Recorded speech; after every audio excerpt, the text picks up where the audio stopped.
तर महाराष्ट्रामध्ये सध्या तरी लाडकी बहीण योजनेचं चर्चा रंगात आलेली आहे। चर्चा चालत आहे, सर्वत्र लाडकी बहीण योजनेचंच चर्चा चालत आहे। आणि त्यासाठी जे 1500 रुपये दर महिन्याला सरकार महिलांच्या खात्यात टाकणार आहे, किंवा 3000 रुपये आणि किंवा 4500 रुपये अशा प्रकारे 3 हप्तेचे एकूण पैसे टाकणार आहेत, त्यासाठी महिलांची खूप सारी धावपळ पाहायला मिळत आहे।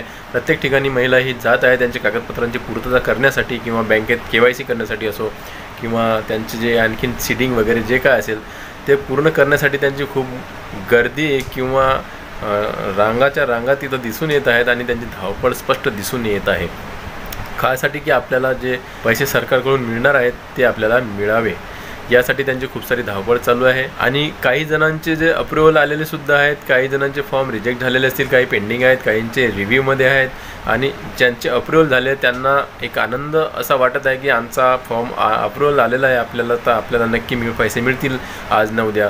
आणि त्यांना जर असं माहीत पडलं, सर्वांनाच समजा की लाडकी बहीण योजना ही बंद पडणार आहे, तर मग त्यांना किती मोठा धक्का बसणार आहे। आणि हे वरून आलेली बातमी आहे, हे मी तुम्हाला सांगणार आहे नेमकं काय आहे हे तुम्हाला मी या व्हिडिओच्या माध्यमातून सांगणार आहे। तर मी देवानंद गावंदे स्वागत करतो आपल्या सर्वांचं या आपल्या सर्वांच्या लाडक्या यूट्यूब चॅनलमध्ये, ज्याचं नाव आहे टेक्निकल मराठाजी।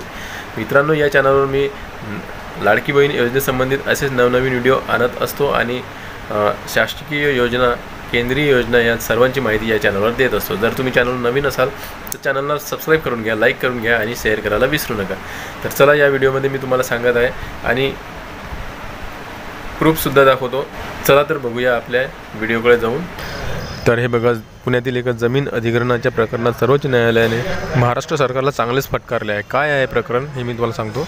तर पुण्यातील एका जमीन अधिग्रहणाच्या प्रकरणामध्ये नुकसान भरपाई देण्यात यावी, यावरून सर्वोच्च न्यायालयाने महाराष्ट्र सरकारला पूर्ण ताकीद दिलेली आहे की तुम्ही जर नुकसान भरपाई देणार नसाल तर मग आम्हाला लाडकी बहीण योजना बंद करावी लागेल, आणि त्याच्याचबरोबर त्यांच्या सह इतरही जे मोफत योजना तुम्ही चालू केलेल्या आहेत त्यासुद्धा आम्ही बंद करू, असा इशारा सर्वोच्च न्यायालयाने महाराष्ट्र सरकारला दिलेला आहे। तर पुण्यातील पाषाण परिसरातील खाजगी मालकीची जमीन सरकारने अधिग्रहित केल्यानंतर राज्य सरकारने मूळ जमीन मालकांना त्याचा मोबदला दिलेला नाही, त्या प्रकरणी त्यांनी कोर्टात धाव घेतलेली आहे आणि त्याचंच हे प्रकरण आहे। TN गोदा बर्मन यांच्या पूर्वजांनी पुण्यात 24 एकर जमीन खरेदी केली होती। राज्य सरकारने अलीकडेच ही जमीन ताब्यात घेतली, मात्र याचिकेकर्त्यांना त्याचा मोबदला देण्यात आला नव्हता।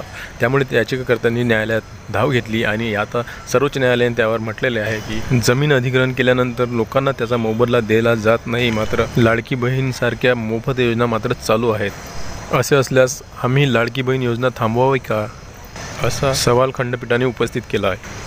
तर असे असल्यास राज्य सरकारने जर त्यांना मोबदला दिला नाही तर सर्वोच्च न्यायालय लाडकी बहीण योजना ही बंद करू शकेल, असे जे सूत्र सांगत आहे ते खरं आहे की काय, की राज्य सरकार जी योजना आहे पूर्ववत चालूच ठेवील आणि ते मोबदला देऊन टाकतील हे पुढे माहीत पडणार। पण आता तरी सध्या लाडकी बहीण योजना जी आहे ही चालू आहे आणि चालू राहणार आहे जोपर्यंत याचा निकाल लागणार नाही तोपर्यंत। आणि राज्य सरकार पण असं लाडकी बहीण योजना बंद पडू देणार नाही, कारण की पुढे इलेक्शन आहे आणि इलेक्शनच्या त्यांना ही योजना चालूच ठेवावी लागणार आहे। त्यासाठी ते अधिग्रहणाचा जो मोबदला आहे ते याचिकाकर्त्यांना देणार असं वाटतं आहे आणि ही योजना सुरूच राहील असं मला वाटतं आहे। तुम्हाला या प्रकरणी काय वाटते मला कमेंट करून नक्की कळवा।